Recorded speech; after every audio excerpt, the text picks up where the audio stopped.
Back to the swans and the swan boats and the swan nights. Let's go. Let's go. Back to the swans, right? The night of the swan. I mean, that might gotta be next. Right now we're focusing on Atlantis and the Moorish wizard who's riding on a wonderful winged horse. Alright.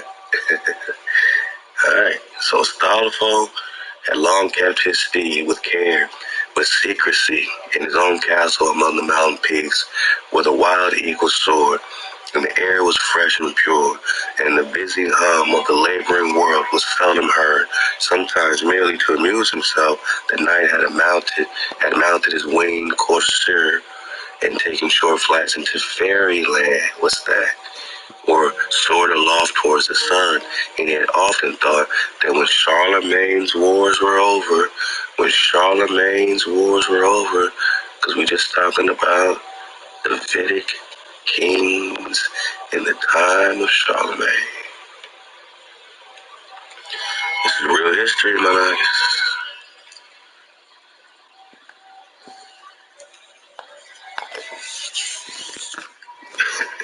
Come on. He had often thought that when Charlemagne's wars were over, he was no longer needed, either at court or in the field. He would take a longer flight and not stop until he reached the farthest boundaries of the earth. So now he hastened back to his mountain castle, resolved to make use of the winged steed in his search for the lost hero. He's about to go to the farthest boundaries of the earth.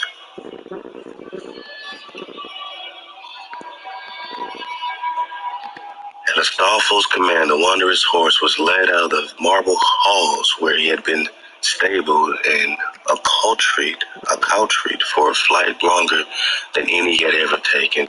It was early morning. The sun was rising, dripping from the waters of the great Midland Sea. The crags and peaks shone like burnished silver against the dark blue sky. The crimson clouds turned golden and then melted away into nothingness. The mountain eagles flew down from the rock-built eyries and screamed around the hero and his steed, and then soared high towards heaven, and as if daring him to a loftier flight. Astolfo vaulted into the saddle. The noble steed spread his wings and leaped into the air. Upward and still upward he soared into the green fields of France, and the rugged mountains of the snow-crowned peaks dwindled almost out of sight. The screaming eagles were left far behind. The great sun seemed not much higher. The sun ain't that high, boss. The whole earth was transformed into a scene of beauty such as the night had seldom dreamed of. Sweet France lay directly beneath them, spread out like a map, its rivers and mountains and forests and fields dimly outlined. In the hazy distance, to his right was fair Spain, bounded on three sides by the sea, and on the fourth by the great wall of Pyrenees. In front of him was the Midland Sea, stretching away and away as far as the eye could reach, until its shining waters seemed hidden under the sun. And there he saw vine-clad Italy basking in the morning light, and farther away lay the Isles of Greece, where the gods and the golden time taught men the sweet secrets of music and song.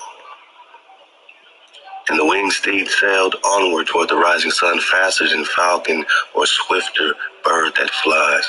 Over the Midland Sea he flew, and over many strange countries, and amid many beautiful scenes he came to the land where grow the date and the palm. He soared above the shaggy tops of the Atlas Mountains and the great desert. The great desert. The great desert. Got me thinking about that, man. My knock just dropped on a noggin, man. Huh? Whoa. Okay. We still talking potato or Cathay, Cambulac, right? Desert of the Indies. All right, keep all this in mind. On these islands are the great Falcons for the mighty Lord and Emperor of Cathay. And you got the King of the North. Okay. Like Game of Thrones, man.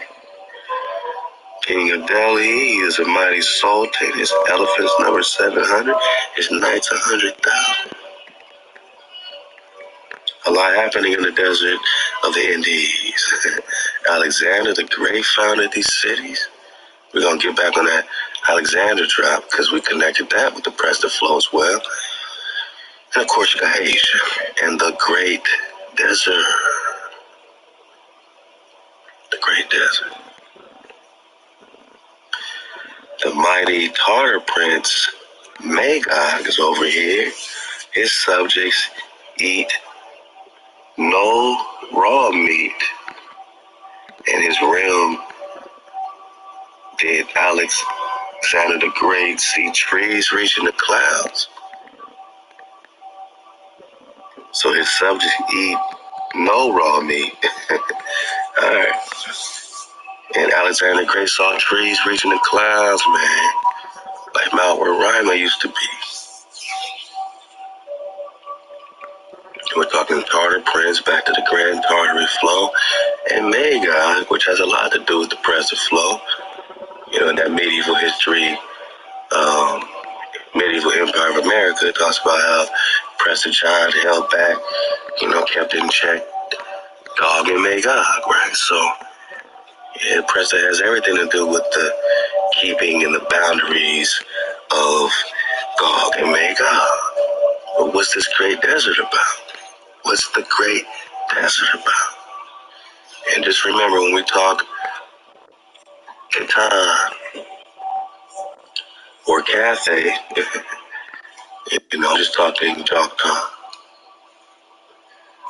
who is the proper heir, you know, because a rabbi, right? A rabbi.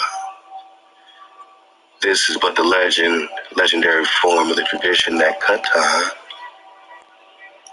because Choctaw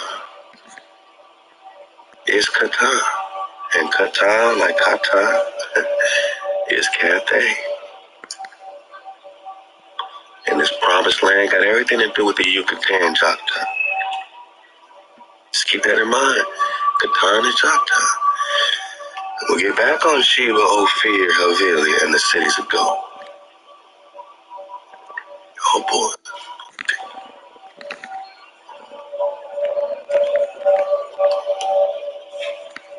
Wow. Get a little more of this, you know, we just popping off. So, I do want to get back on that San Manyan. Oh man, okay, so, all right. So check it. He came to the land where grow the date and the palm, soared above the shaggy tops of the Atlas Mountains and the great desert, right, which lies sultry and bare beyond. He winged his way over Nubia and the land of the pyramids and the Nile. Okay, so great desert, Nile, Mississippi, pyramids, American Empire, Mexico. Yet Astolfo allowed not his steed to stop. He heard of another land still farther, where he hoped to learn tidings of the sad-minded Roland. From Egypt, his course now lay southward. He followed the great river Nile, even to its mysterious head spring, and over the